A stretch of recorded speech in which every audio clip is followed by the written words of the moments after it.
The front door clicked shut behind me at 11:30 p.m., and the house felt colder than the October night I'd just escaped. 14 hours of responding to overdoses, heart attacks, and domestic disputes, and I walked into what felt like another emergency scene. Except this one was my marriage. Quote, Kalia called from the living room without looking up from her laptop. Her voice carried that particular edge I'd grown to recognize over the past few months. Sharp, dismissive, like I was interrupting something important. I dropped my paramedic bag by the door and rubbed my temples. The Hendersons' kitchen still lingered in my nostrils, that unmistakable combination of burnt coffee and human misery.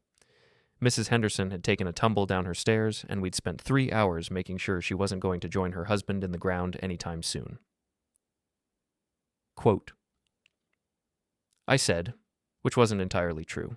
I'd sat in my ambulance outside the station for 20 minutes, staring at our house through the windshield, trying to summon the energy for whatever waited inside. Quote 2. Kalia's fingers never stopped clicking across her keyboard. Designer glasses perched on her nose, auburn hair pulled into that severe bun she wore when she meant business. Even at home, she looked like she was about to pitch $1 million campaign to some corporate executives.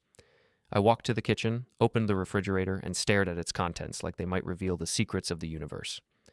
Leftover Thai food from 3 days ago, a half-empty bottle of wine I didn't remember opening, Greek yogurt that expired last Tuesday. Quote 3, I announced to the empty kitchen. Quote 4. Her voice drifted from the living room, still not bothering to look at me. Quote, Fif, take care of yourself. The phrase hit me like a slap across the face.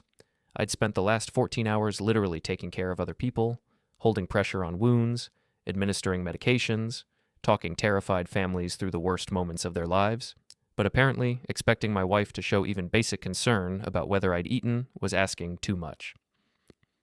I grabbed the Thai food container and popped it in the microwave. While it spun, I scribbled a note on the back of an envelope. Quote, Sexto.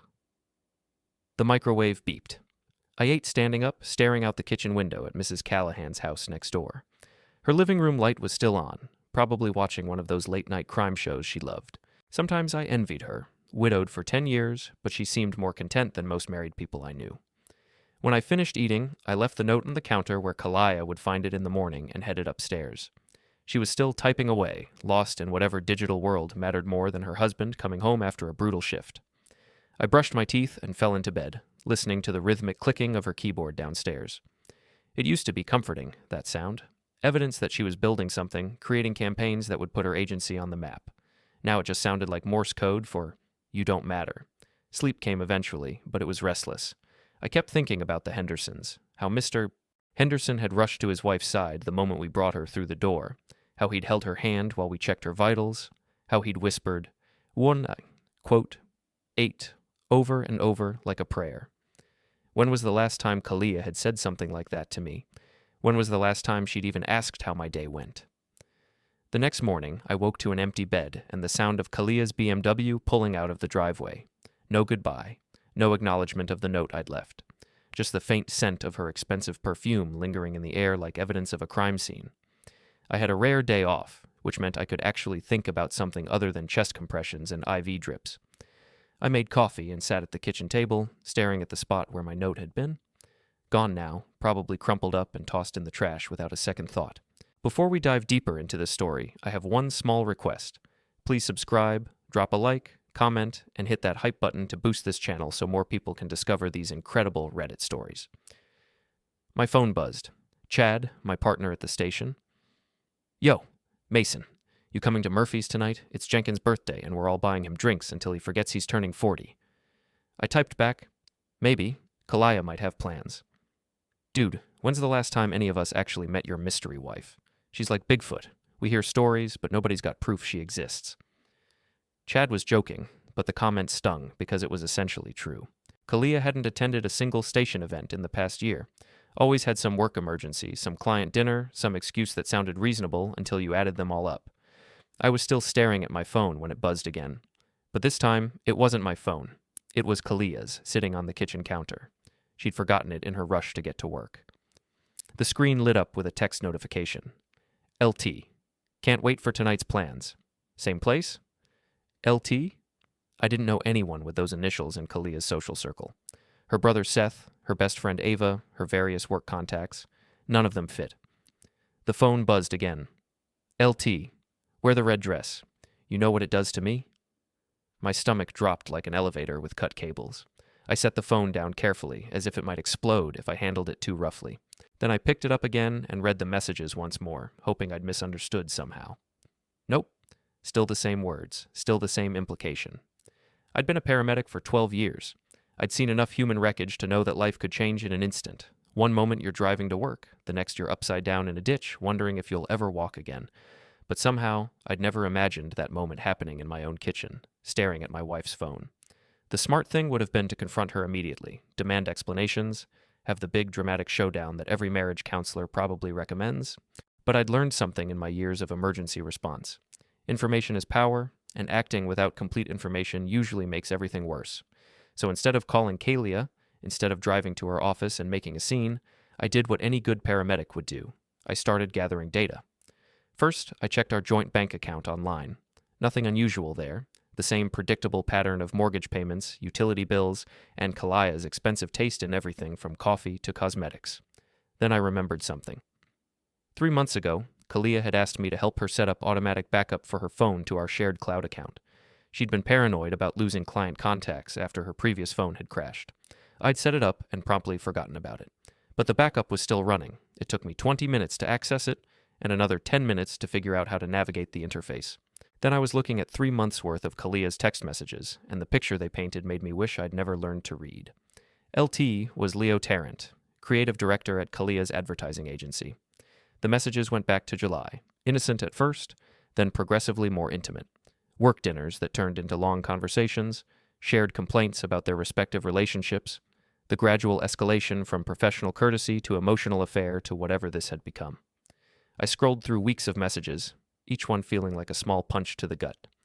Leo complaining about his wife's lack of ambition, Kalia responding with complaints about my how, quote, 14 and ow, quote, 15. Plans for secret meetings that always seemed to coincide with my evening shifts. The worst part wasn't even the betrayal itself. It was how methodical it all seemed, how carefully they'd planned around my schedule, how they'd used my own dedication to my job as cover for their affair. My hands were shaking by the time I finished reading. Not from anger, exactly, though that was certainly brewing beneath the surface. More from the strange combination of vindication and devastation that comes with having your worst suspicions confirmed. I closed the laptop and sat in the kitchen silence for a long time, trying to process what I'd learned. Outside, Mrs. Callahan was watering her garden, moving slowly but deliberately from plant to plant. She caught sight of me through the window and waved.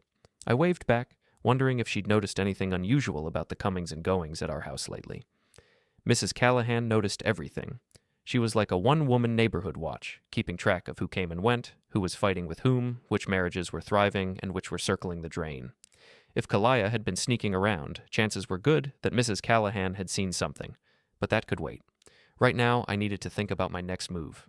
The old Mason, the Mason from 6 months ago, would have probably confronted Kalia that evening, demanded explanations, maybe suggested marriage counseling. He would have assumed this was something that could be fixed with enough communication and effort, but that Mason hadn't spent the last few months being treated like an inconvenience in his own home. He hadn't been told to take care of himself after 14-hour shifts saving lives. He hadn't discovered that his wife was not only cheating on him, but actively mocking him to her lover. This Mason, the one sitting in his kitchen staring at evidence of his wife's betrayal, was thinking about something entirely different. If Kalia wanted to play games, I could play games too. If she wanted to treat our marriage like a joke, then maybe it was time for the punchline. I picked up my phone and texted Chad, "Count me in for tonight. And yeah, it's about time you all met my wife." Murphy's Pub was exactly what you'd expect from a cop and paramedic hangout. Dim lighting, sticky floors, and bartenders who poured drinks strong enough to wash away the memory of whatever you'd seen during your shift. By the time I arrived at 8 p.m., half the station was already there, clustered around a corner table with Jenkins holding court about his glory days as a rookie. Quote 18. Chad waved me over, already 3 beers deep, judging by his volume. Quote 19, Raiburn set a quote 20. I said, signaling the bartender for a whiskey. Quote 21. It wasn't entirely a lie. According to the text messages I'd been monitoring all day, Kalia was indeed having a work emergency. Specifically, she was working very hard on Leo Tarrant's zipper in some downtown hotel room. Work emergency on a Friday night? Sergeant Rios raised an eyebrow. He was off-duty NYPD, built like a linebacker, but with the observational skills of a detective. What kind of work does she do again? Advertising, big campaign for some corporate client. I took a sip of whiskey and let it burn away the taste of lies. You know how it is. When the client calls, you jump. Yeah, I know how that goes. Rios nodded sympathetically. My ex-wife used to have a lot of those late-night emergencies. Turned out her client was a personal trainer named Derek. The table went quiet for a moment. Everyone had stories like that, marriages that had imploded under the pressure of irregular hours, dangerous work, and the kind of stress that made normal people seek comfort in all the wrong places. Well, Chad raised his glass, here's to all the dedicated professionals working late tonight. I clinked glasses with him, thinking about exactly how dedicated Kalia was being at that very moment. Around 10 p.m., I excused myself and stepped outside to call her. She answered on the fourth ring, slightly breathless. Mason? What's wrong? Are you okay? Interesting that she assumed something was wrong. Most wives would have asked where I was or what I was doing. I'm fine. Just checking in. How's the work emergency going? A pause. In the background, I could hear what sounded like traffic, or maybe a television with a car commercial. It's complicated. We're still in meetings. Probably going to be another few hours. That's dedication. Where are you guys meeting? Maybe I could bring you some coffee. Another pause, longer this time. Oh, we're at Leo's place, his home office. You know how it is? Sometimes you need privacy to really brainstorm. I'll bet you do, I thought. Out loud, I said, Frakfu. Quote, 35. Quote, 36. The line went quiet, and I stood on the sidewalk outside Murphy's, staring at my phone. Don't wait up. Like I was some kind of burden for expecting my wife to come home at a reasonable hour. I walked back inside, but instead of rejoining the group, I found a quiet corner and started making plans. The next morning, Kalia slept until noon, unusual for someone who typically prided herself on being up before dawn to hit the gym. When she finally emerged from the bedroom, she was moving carefully, like someone nursing a hangover. Quote 37. I asked from the kitchen, where I was making pancakes. She paused in the doorway, studying my face for signs of suspicion. Quote 38. Quote 39. Another pause. Quote 40. Right. Too complicated for the blue-collar husband to understand. I flipped a pancake and smiled. Quote 41. Quote 42. She poured herself a cup and retreated to the living room with her laptop. Within minutes, she was typing away, probably coordinating with Leo about their story in case I asked more questions. But I wasn't planning to ask more questions. I was planning something much more interesting. Monday morning, I drove Kalia to work, something I hadn't done in months. She seemed surprised but pleased by the gesture, chatting about her weekend and the upcoming week like everything was perfectly normal. Quote 43. She said as I pulled up in front of her building. Quote 44. Quote 45. I watched her walk into the building, then drove around the block and parked where I could see the employee parking garage. Leo's black BMW was already there, a sleek, expensive machine that probably cost more than I made in 6 months. I'd done some research on Leo Tarrant over the weekend. 38 years old, married to a pediatric surgeon named Claire, no kids. He drove the BMW, lived in a converted warehouse apartment in the Arts District, and had a reputation around town as something of a player, the kind of guy who wore expensive suits and talked about its, quote, 46, while hitting on his subordinates. At lunchtime, I watched Leo and Kalia leave the building together. They were careful not to touch, maintaining professional distance, but there was something in their body language that screamed intimacy. The way she leaned in when he talked, the way he guided her through the door with his hand hovering just above her lower back. They got into his BMW and drove toward downtown. I followed at a distance, using skills I'd picked up from Sergeant Rios during our late-night conversations about surveillance techniques. They ended up at Chez Laurent, an upscale French restaurant where the cheapest entree cost more than most people's grocery budget. I parked across the street and watched them through the window, sharing what looked like a very romantic lunch for two people who were supposedly just colleagues. That's when I made my first move. I walked into the restaurant, approached their table with a big smile, and said loudly enough for nearby diners to hear, "Kalia, what a coincidence." The look on her face was priceless, pure panic. quickly masked by forced enthusiasm. "Mason, what are you doing here?" "Meeting a client about private ambulance services for corporate events." I turned to Leo with my hand extended. "You must be Leo. Kalia's mentioned you." Leo shook my hand, and I made sure to grip just a little too firmly, just a little too long. He was softer than I'd expected. Manicured nails, smooth palms, the kind of hands that had never changed a tire or performed chest compressions on a cardiac arrest victim. Quote 51, Marau, he said, trying to maintain his composure. Quote 52. Quote 53. I pulled up a chair without being invited. Quote 54. For the next 20 minutes, I made polite conversation while systematically destroying their romantic lunch. I told embarrassing stories about Kalia's college days. I asked Leo detailed questions about his wife and her medical practice.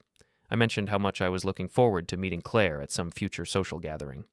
By the time I left, both of them looked like they'd rather be anywhere else on Earth.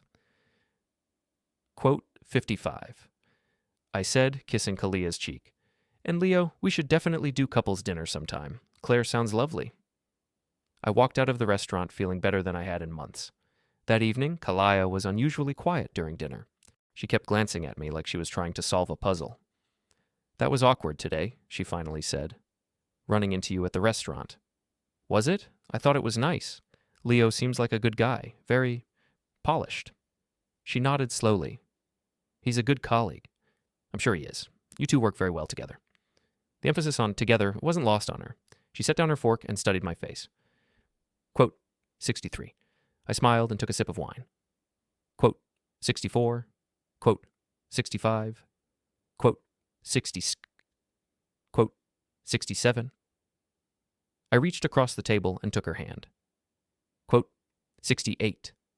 She squeezed my hand, and for a moment, I saw a flicker of the woman I'd married, the one who used to laugh at my jokes and fall asleep on my shoulder during movies. Then my phone buzzed with a text, and the moment passed. Work? She asked. I checked the message. It was from Chad. Dude, your wife's car is at that fancy hotel downtown, the Meridian. Thought you should know. I looked up at Kalia, who was watching me carefully. Yeah, I said. Work emergency. The Meridian Hotel sat downtown like a glass and steel monument to expensive taste and questionable decisions. I'd driven past it 1,000 times during ambulance runs, but never had reason to go inside. Now, staring at Kalia's BMW in the valet parking area, I had every reason in the world. Chad was waiting for me in the lobby, trying to look casual while nursing a cup of coffee that probably cost more than most people's lunch. Quote 73, he said quietly. Quote 74, quote 75. I said, quote 76, quote 77. Chad shook his head. Quote 78. Actually, it was exactly what I wanted to hear. Confirmation, evidence, the kind of concrete proof that would make my next moves feel justified instead of just vindictive. Quote 79. I told Chad. Quote 80. Quote 81. Good question. The old Mason would have stormed upstairs, pounded on doors, made a scene that would have ended with hotel security and probably a very expensive divorce lawyer. But the old Mason hadn't spent the last 2 weeks planning. I'm going to take care of myself, I said. The next morning, Kalia came home at 6 a.m., claiming she'd fallen asleep at Ava's place after a girls' night out. She looked tired but satisfied, like someone who'd gotten exactly what she wanted. I was making breakfast, already dressed for my shift. You're up early, she said, pouring herself coffee. Couldn't sleep. Kept thinking about our conversation last night. She froze with the mug halfway to her lips. What conversation? About me being more involved in your work life. I've been thinking maybe I should meet more of your colleagues. Get to know the people who are so important to you. That's sweet, Mason. But you know how work relationships can be. Sometimes it's better to keep personal and professional separate. Is it? I flipped pancakes, keeping my voice casual. Because I was thinking maybe we could host a dinner party. Invite Leo and his wife, maybe some of the other people from your agency. Show off your cooking skills. The mug slipped from her fingers, shattering against the kitchen floor. Coffee splashed across the white tiles like a crime scene. Clumsy me, she said, kneeling to clean up the mess. I'm still half asleep. I grabbed paper towels and knelt beside her. No problem. Accidents happen. Our eyes met across the broken ceramic, and I saw something I hadn't seen before. Fear. Real, genuine fear that her carefully constructed double life was about to come crashing down. Quote, 93, she said. Quote, 94. Quote, 95. She stood up quickly, dumping the broken mug pieces in the trash. Quote, 96. Quote, 97. She paused in the doorway, looking back at me with an expression I couldn't quite read. Suspicion? Guilt? Maybe both. Mason, are you feeling okay? You've been saying strange things lately. I smiled and kissed her cheek as I passed. Never better, honey, never better. That afternoon, I paid a visit to Mrs. Callahan. She was in her garden, tending to the roses that had won her 3 consecutive neighborhood beautification awards. Mason, dear, how lovely to see you. How's that wife of yours? That's actually what I wanted to talk to you about, Mrs. Callahan. I'm planning a surprise for Kalia, but I need some information first. Her eyes lit up. Mrs. Callahan loved being involved in neighborhood drama, especially when it involved romance. What kind of surprise? I sat down on her porch steps, adopting the tone of a concerned husband planning something special. I want to surprise her at work, maybe take her out for lunch. But I know she's been working late a lot lately, and I don't want to interrupt if she's in important meetings. Mrs. Callahan nodded sympathetically. Oh, yes. She's been keeping very busy hours. I've noticed. Have you? I thought so, but I wasn't sure. Well, I don't like to gossip, but I have noticed that black car picking her up several evenings when you're at work. Very nice car, BMW, I think. Black BMW? Yes, and the driver is quite handsome, tall, well-dressed. I assumed he was a colleague. I nodded thoughtfully. Probably Leo, her creative director. They've been working on a big campaign together. Oh, that explains it then. Though I must say they seem to work very late hours. Sometimes he doesn't drop her off until quite late. How late? Mrs. Callahan leaned in conspiratorially. Well, I don't sleep well these days, so I'm often up reading. Last Tuesday I saw them pull up around 2 in the morning. They sat in the car for quite a while before she came inside. 2 a.m. on Tuesday. I'd been working a double shift that night, hadn't gotten home until Wednesday afternoon. Kalia had been asleep when I arrived, claiming she'd gone to bed early with a headache. Quote, Shakthantrin. I said, quote, Shakfontin. I'll bet they were animated. Mrs. Callahan, you've been incredibly helpful. And please don't mention this to Kalia. I want the surprise to be perfect. Of course, dear. Your secret is safe with me. Walking back to my house, I felt like I was finally seeing the complete picture. Kalia wasn't just having an affair. She was conducting it right under my nose, in my own neighborhood, with my elderly neighbor as an unwitting witness. The audacity of it was almost impressive. That evening, I decided to test a theory. I called Kalia at work around 6 p.m. To quote 117 and quote 118, quote 119, quote 120. The response was too quick, too sharp. Quote 1 in 21 noons, said quote 122. He did the quote 1 in 23, 1 in quote, said 1 in 24. Quote 1 in 125. I hung up and immediately called the main number for Kalia's advertising agency. The receptionist answered on the second ring. Meridian Creative. This is Jessica. Hi, Jessica. This is Mason Redden, Kalia's husband. I'm trying to reach her, but she's not answering her cell phone. Oh, I'm sorry, Mr. Redden, but Kalia left around 4:30 today. She said she had a client dinner. Client dinner? Yes, with Mr. Tarrant. They were meeting with the Henderson Group about their new campaign. I see. Do you know which restaurant? I'm sorry, I don't have that information. No problem. Thanks, Jessica. I hung up and sat in my kitchen, staring at the phone. 4:30. It was now 6:15, which meant Kalia and Leo had been at their client dinner for nearly 2 hours. And somehow, during this business dinner, Kalia had managed to tell me they were still at the office working. The lies were getting more elaborate, more careless. They were getting comfortable, confident that I was too naive or too busy to notice what was happening right in front of me. Time to prove them wrong. I drove downtown and started checking restaurants. It didn't take long. There were only so many places in our city expensive enough for Leo's taste and intimate enough for an affair. I found them at Ristorante Bella Vista, tucked into a corner booth like they were the only 2 people in the world. Leo was leaning across the table, whispering something that made Kalia laugh and touch his hand. They looked happy, relaxed, like a real couple out for a romantic dinner. I took out my phone and snapped a few photos through the window. Not great quality, but good enough to clearly show my wife holding hands with another man while supposedly working late at the office. Then I walked inside. Excuse me, I said to the hostess. I'm supposed to meet the Henderson Group here for dinner. Has a business party arrived yet? She checked her reservation book. I'm sorry, sir. We don't have any reservations under Henderson tonight. Maybe they're running late. Could I take a look around, see if I recognize anyone? She nodded, and I walked slowly through the restaurant, giving Kalia and Leo plenty of time to notice me. When I was about 10 feet from their table, I stopped and pulled out my phone like I was checking messages.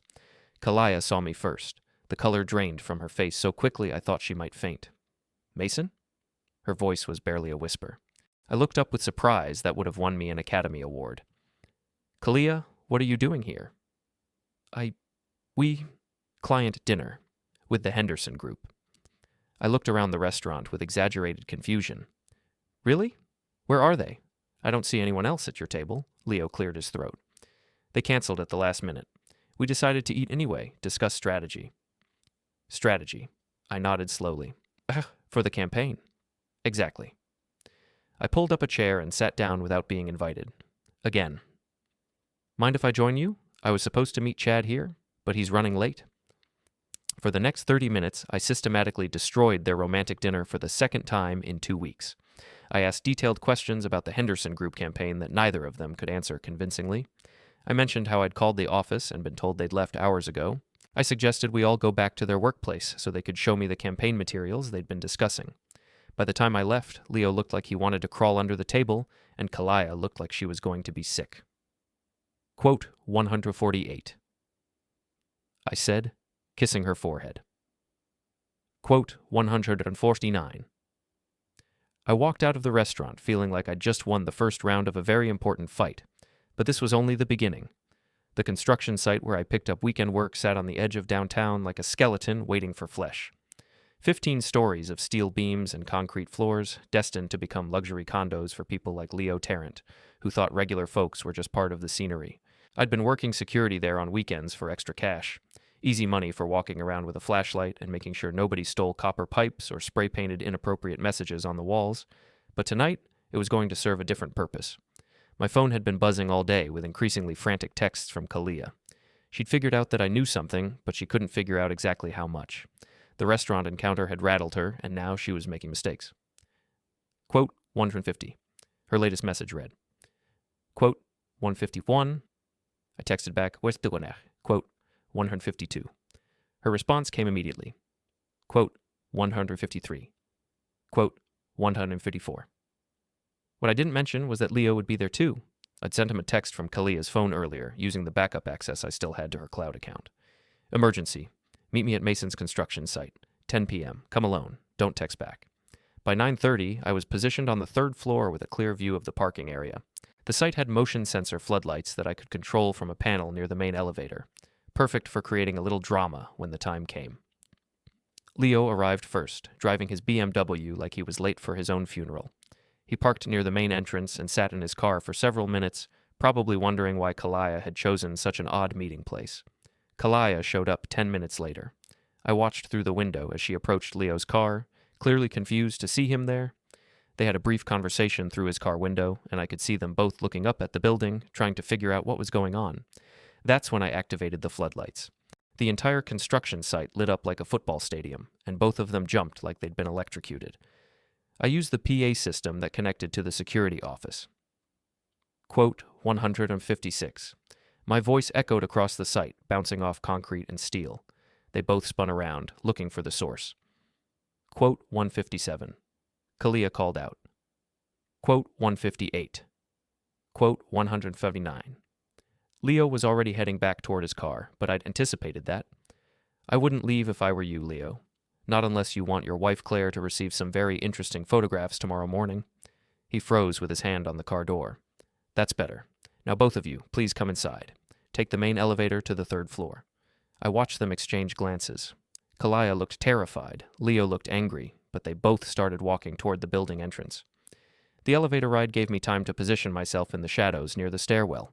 When the doors opened and they stepped onto the third floor, I was ready. Welcome to my office, I said, stepping into the light. The third floor was just concrete and steel beams, with temporary lighting casting long shadows everywhere. It looked like the set of a horror movie, which was exactly the atmosphere I'd been hoping for. Quote 163. Kalia demanded, trying to sound authoritative despite the tremor in her voice. Quote 164, I said calmly. Quote 165. Leo stepped forward. Quote 166. Quote 167. I moved closer to him, and he instinctively stepped back. Quote 168. I pulled out my phone and showed them the screen. Quote 169. Kalia sank down onto a stack of lumber, the fight going out of her like air from a punctured tire. Quote 170. Leo asked. Quote 171. I said. Quote 172. Quote 133. Quote 174. I cut him off. Quote, so 175. Leo's face went pale. He hadn't realized I'd seen those particular text messages. So here's what's going to happen, I continued. You're going to end this affair. Tonight, permanently. You're going to transfer to a different department at work so you have minimal contact with Kalia. And you're going to keep your mouth shut about this conversation. And if I don't? I smiled, and something in my expression made him take another step backward. If you don't, then tomorrow morning your wife receives a complete dossier of your affair. Your boss receives copies of text messages you sent during work hours using company equipment, and I file a complaint with the Better Business Bureau about your agency's unprofessional conduct. You can't prove. I can prove everything. I'm a paramedic, Leo. I'm trained to document everything, to collect evidence, to present facts clearly and concisely. You picked the wrong guy to mess with. He looked at Kalia, probably hoping for support, but she was staring at the floor like she wished it would swallow her. This is blackmail, he said. No. This is consequences. Blackmail would be if I demanded money. I'm not asking for money. I'm asking for you to act like a decent human being for the first time in months. Leo straightened his expensive jacket and tried to recover some dignity. Fine. Consider it ended. Good. Now get out. He headed for the elevator, then turned back. Kalia, are you coming? She looked up at him, then at me, then back at him. No. I think I need to stay and talk to my husband. The elevator doors closed behind Leo, and suddenly it was just Kalia and me alone on the third floor of an unfinished building. How long have you known? She asked quietly. Long enough. Are you going to divorce me? I studied her face in the harsh construction lighting. She looked older somehow, worn down by months of maintaining lies and juggling two relationships. I don't know, I said honestly. That depends on what happens next. What do you mean? I mean, this is your chance to be honest with me. Completely honest. No more lies, no more excuses, no more treating me like I'm too stupid to notice what's happening in my own marriage. She was quiet for a long time, staring out at the city lights visible through the gaps in the building's frame. Quote 195, she finally said. Quote 196. Quote 197, quote 198, quote 199, quote 200 down, then quote 201. She opened her mouth to answer, then closed it again.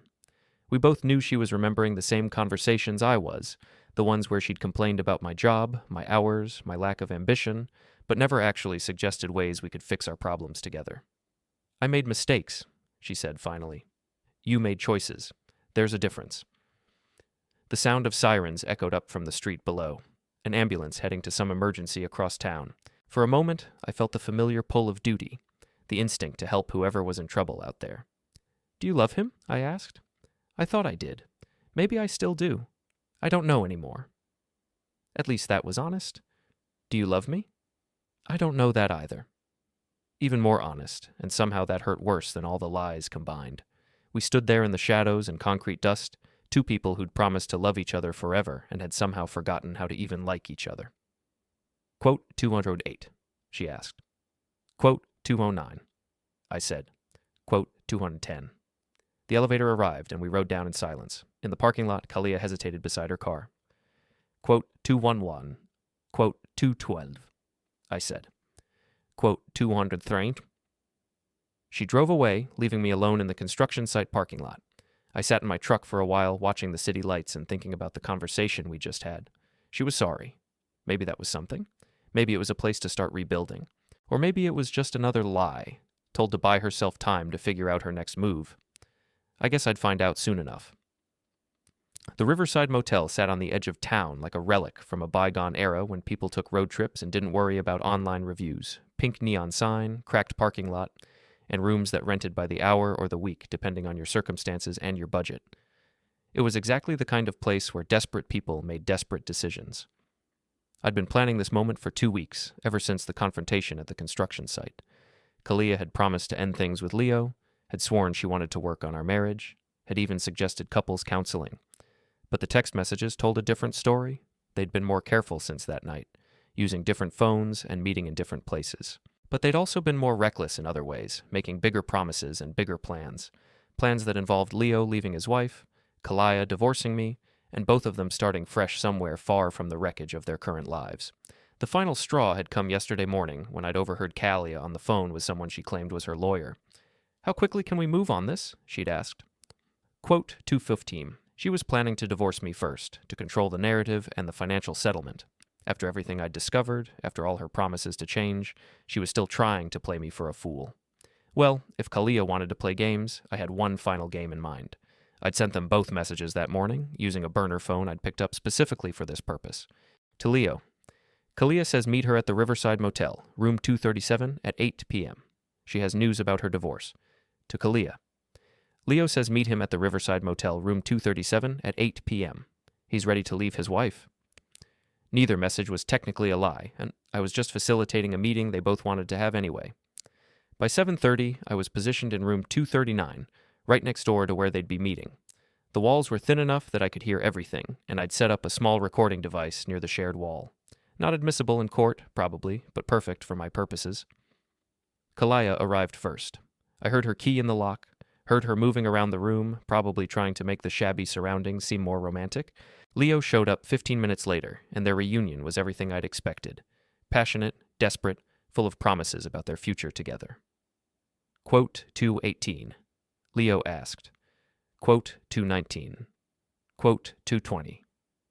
Kalia laughed, and the sound cut through me like a scalpel. Quote 2:21. Quote 22. Quote 2:23. I sat in my motel room, listening to my wife plan my destruction, and felt something cold and final settle in my chest. This wasn't about passion or love or even revenge anymore. This was about survival. I pulled out my phone and sent a text to Chad. Need that favor we talked about, now. His response came immediately. On my way. 20 minutes later, there was a soft knock on my door. I opened it to find Chad, along with Sergeant Rios and two other guys from the station. You sure about this? Chad asked quietly. I'm sure. Okay, we're ready when you are. I walked over to the wall and knocked loudly. Housekeeping. The sounds from next door stopped abruptly. We didn't call for housekeeping, Leo's voice called out. Quote 231. I called back. Then I texted both of them from my regular phone. Now, quote 232. I heard frantic whispering through the wall, then the sound of people getting dressed quickly. 5 minutes later, I walked out of my room just as they were emerging from theirs. The looks on their faces when they saw me were worth every moment of planning this had taken. Quote 233. Quote 234. Kalia's voice was barely a whisper. Same thing you are, having a conversation about the future. Leo stepped protectively in front of Kalia, which might have been noble if he hadn't been cheating with another man's wife for months. Look, Mason, we can explain. No need to explain. I heard everything through the wall. Very thin walls in this place. Amazing what you can pick up if you're in the right room. Kalia's face went white. Quote 238. Quote 239. I pulled out my phone and played back a snippet of their conversation, the part where Kalia called me naive and talked about hiding money from me. Quote 240. Leo looked outraged, which was rich coming from someone who'd been systematically betraying his wife for months. I documented evidence of fraud and conspiracy, I corrected. There's a difference. That's when Chad and the others stepped out of the shadows. They'd been waiting in the parking lot, and now they formed a loose circle around us. Gentlemen, I said, I'd like you to meet my wife Kalia and her colleague Leo. They've been working very closely together. Sergeant Rios stepped forward, and Leo instinctively backed up. Ma'am, sir. Rios nodded politely. Lovely evening for a business meeting. The sarcasm in his voice was thick enough to cut with a knife. This is harassment, Leo said, trying to sound authoritative. No, I replied calmly. This is accountability. I pulled out a manila envelope and handed it to Kalia. Divorce papers, already filed. I beat you to it. Her hands shook as she opened the envelope and scanned the documents. You can't do this, she said. Already did. Turns out when you have documented evidence of adultery and financial fraud, the process moves pretty quickly. I handed a second envelope to Leo. "And that's a copy of everything I'm sending to your wife tomorrow morning. Photos, text messages, financial records, witness statements. Claire deserves to know what kind of man she married." Leo lunged at me, but Chad was faster. He stepped between us and put a firm hand on Leo's chest. Quote, 254. Quote, 255. Leo said, his voice cracking. Quote, 256. I replied. Quote, 257. Kalia was crying now, mascara running down her cheeks in dark streams. Quote, 258. Quote, 259. I turned to address both of them. Quote, 260. Quote, 261. Quote, 262. Leo looked like he was going to be sick. Quote, 263. I nodded to Chad and the others.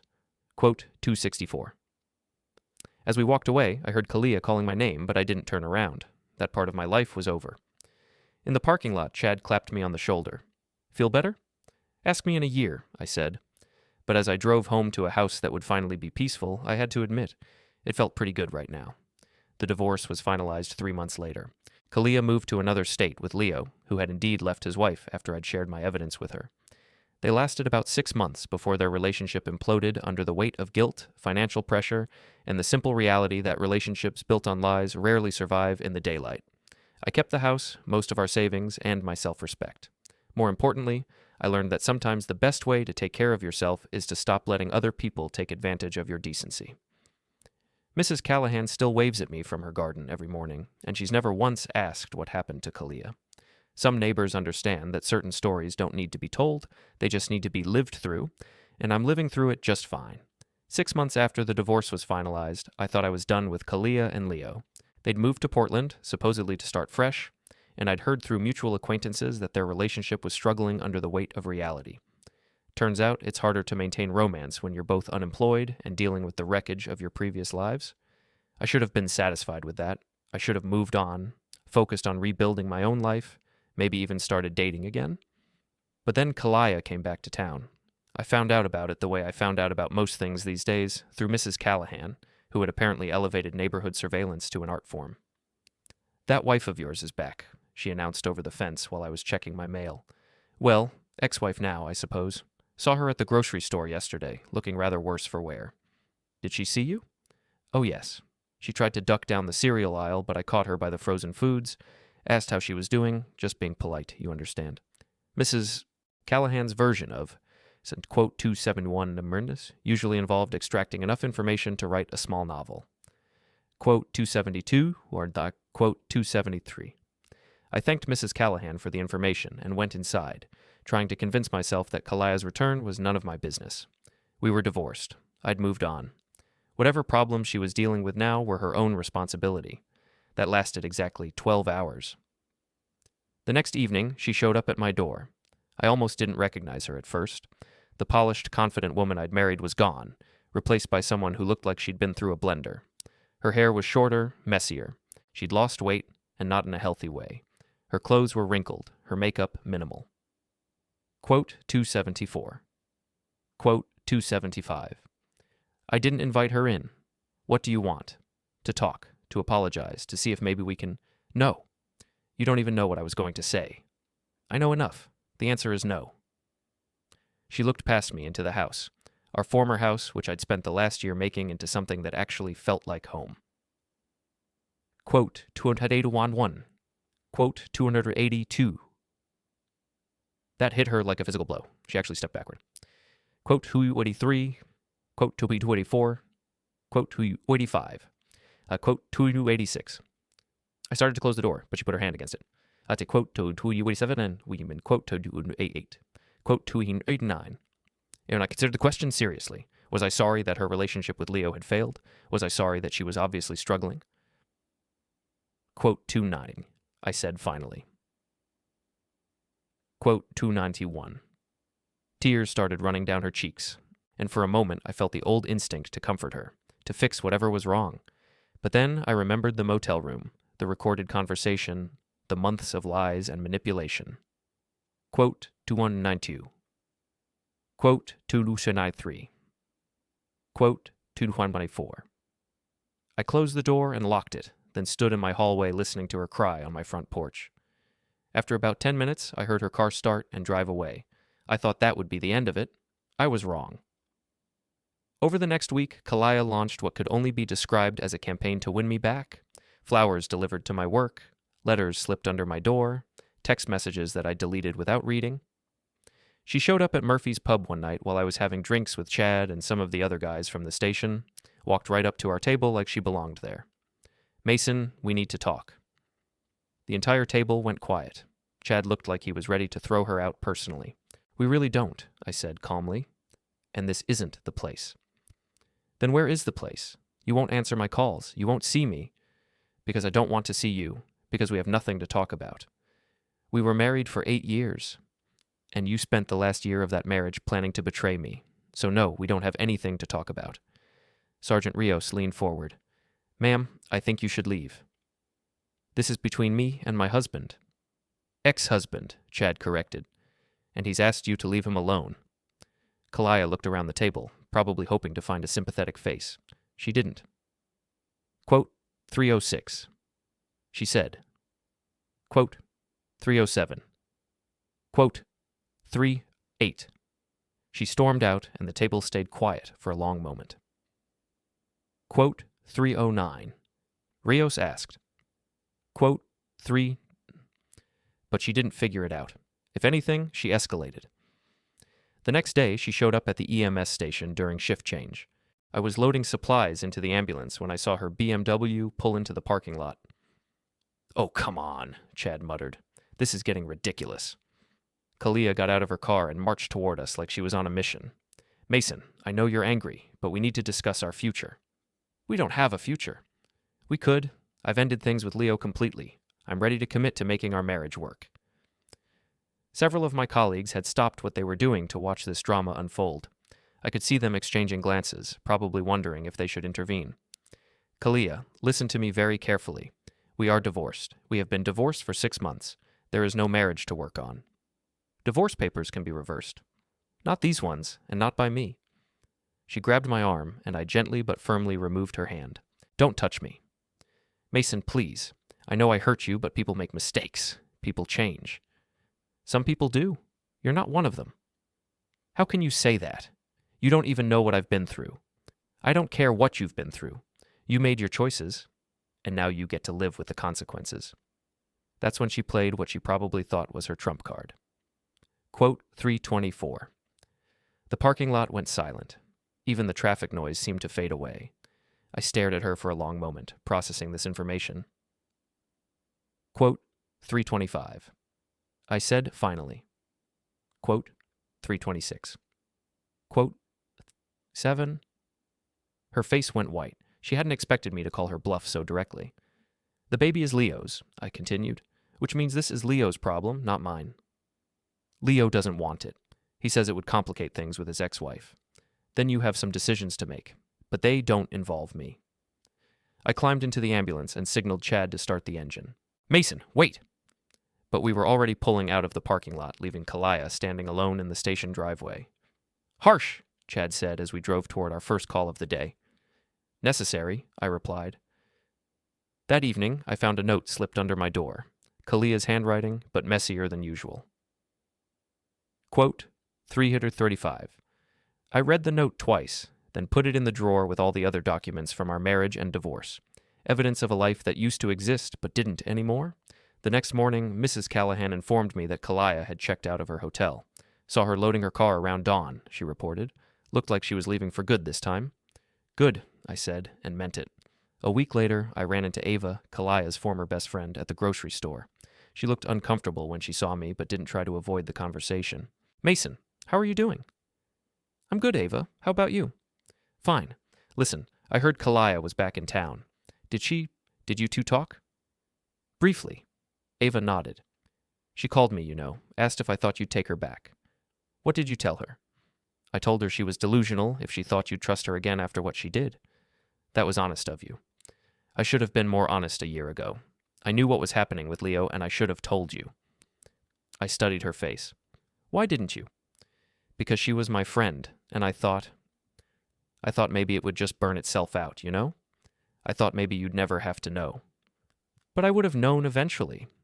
I always know when people are lying to me." "Yeah, I figured that out too late. We stood there in the produce section, two people who'd been collateral damage in someone else's selfish choices. For what it's worth, Ava said, I think you handled everything exactly right. Kalia needed to face real consequences for once in her life. Thanks. That means something, coming from you. She smiled sadly. Take care of yourself, Mason. I always do now.